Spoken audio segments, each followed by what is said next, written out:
Hello folks, good morning. Morning. It's another Monday morning. Monday and morning motivation.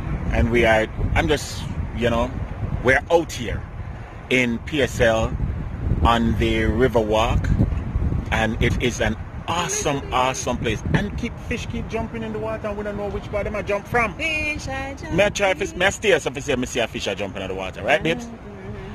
But this morning I wanted to talk real quick about, life a little bit. And I was reading on Wednesday the story of Jesus, his first miracle in the Bible, as the Bible recorded. Ooh, we saw that one. It's like a mackerel, it's like a mackerel fish. We saw that one. And Jesus, his first miracle in the Bible was a very, very simple one. The Bible says he turned water into wine. Now, I'm not here to focus on the miracle. I'm here to focus on the reason for the miracle. And somebody might learn something from this, including myself, because I really learned something from this when I looked at it recently.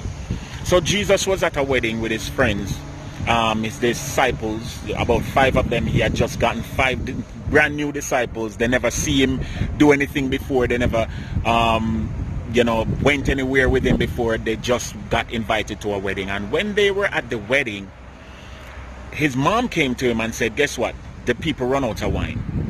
In those days, what they used to do is they used to put out the best wine that they had first.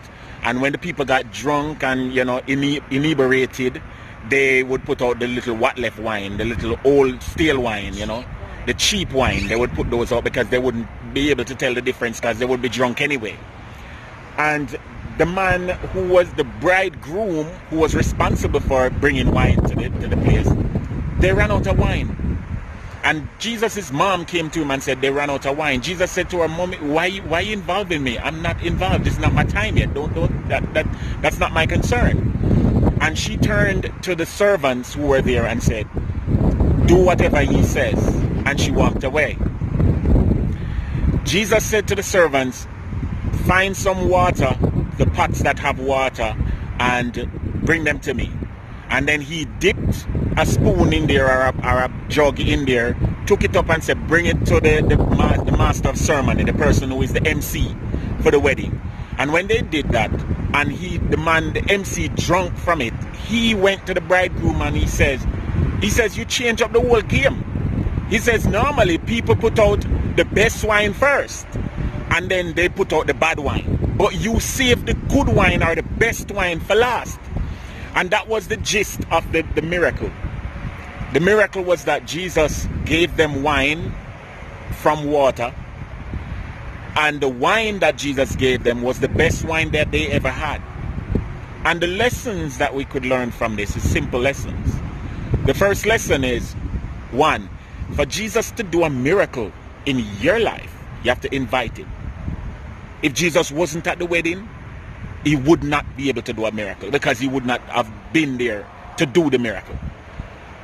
Sometimes we want help from God. We want God to be in our situation, in our circumstances, in our lives, but we refuse to invite him in. We have so much other priority. We have so much other things that takes precedence that we refuse to invite him into our lives. Right, babes? Same so. The next thing that I observe from this is, in order for this miracle to happen, you have to do whatever he says. You have to obey, no matter how ridiculous the command is. Because the water pot that they actually got the water from wasn't actual drinking water. No, it wasn't drinking water. This was water that they used to wash their foot and wash their hands. Yeah. When the guests come, you would dip into the pot and then pour the water on their hands or their feet, because in those days everybody wore sandals. They didn't have shoes, so their foot was always dusty. So as a part of a ceremonial washing, people would wash their foot before they go into your house. Right. So those clay pots, big pots, all over 90 gallons each, amounted to about 90 gallons of water, was what they had stored. And Jesus used that. Now can you imagine if the servants were disobedient and said, no, me not carrying this water go give nobody fi drink. And water, me no say water in it. Right. We need wine. Not We need water. wine, not water. Can you imagine if they had said, no, me nah do it? You know, what would have happened? People would have been like, no. Sometimes we want a blessing from God. Sometimes we want something to happen in our lives. We want something new to happen, but we refuse to do anything different. No matter how somebody said to us, do this way. We have to be willing to be obedient in order to receive our blessings from God. The next thing that I wanted to look at is the fact that God can use any ordinary vessel to put something unique and great into. Remember, it's just water pots. Dirty water pots, as a matter of fact. As a matter of fact, these pots were not placed at the head of any table. They usually were standing in a corner outside of the house, because those were the pots where you wash your foot and your hand with. But the amount, the vessel became important based on the substance that was in the vessel. Right. See, some people can write you off in life as no good. They can say you're nothing extraordinary about you, but they don't know what is inside of you. And yes, you might have started out with nothing inside of you, but when God get a hold of you and start to pour in that miracle inside of your life, all of a sudden you become over 90 gallons of miracle instead of a big waste, instead of an ordinary pot. So God can change who you are by virtue of what he puts inside of you. The other thing that comes at me is that God is also available. Well, let me change it around. God is able to pour into your life so much more than you were able to supply for yourself. Remember this. There was 2 types of wine that the young man provided for his wedding. He provided the best wine he had, the premium wine, and then he provided the cheap wine. Those were the 2 wines that he had. His premium wine was finished, and then his cheap wine was finished.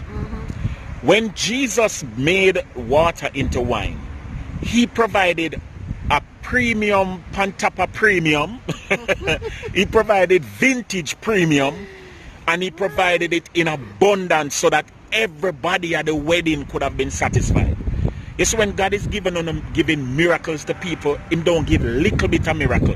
Him don't give him blessings in minute proportion. He gives it so that a whole heap of people can benefit from his blessing. Right. When you invite him in, when you are obedient to him, when you make your vessel available, he pours out so much inside of you that everybody in your local area and there and about and around and about and everywhere can benefit from this awesome blessing that God have in store for you. My question to you this morning is the same question that I've asked myself over and over since I spent time in the Word of God reading this. Are you inviting God into your life, into your wedding, into your situation? Are you? Because if you're not, then your chances of a miracle are greatly diminished, almost non-existent. And if so, have you vessel enough to receive this miracle? Are you ready for the miracle? Because it's going to happen. Whether you like it, it's going to happen. As sure as night follows day, it's going to happen. A miracle is on the way. Let me tell you something, ladies and gentlemen. I can only encourage you as I encourage myself. And my beautiful wife over here, you have the last words, baby. Do you want to say something?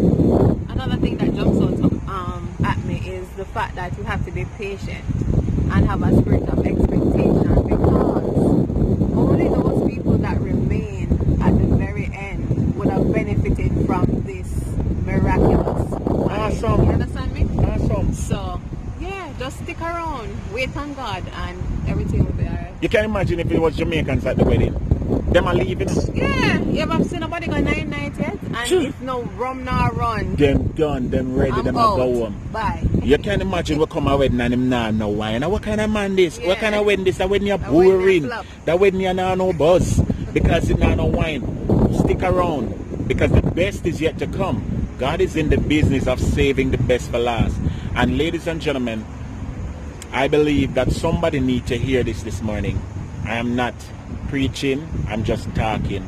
Just as how we need a refresher in this lesson, I believe somebody needs to hear it this morning. So big up on yourself. Monday morning is a motivation morning, and this is Yardie Belly TV alongside the wifey. Good morning. Have yourself a great day. Blessings to you, and more wine. More wine. Hey. More wine, that is all I want. That is all I need. Hey.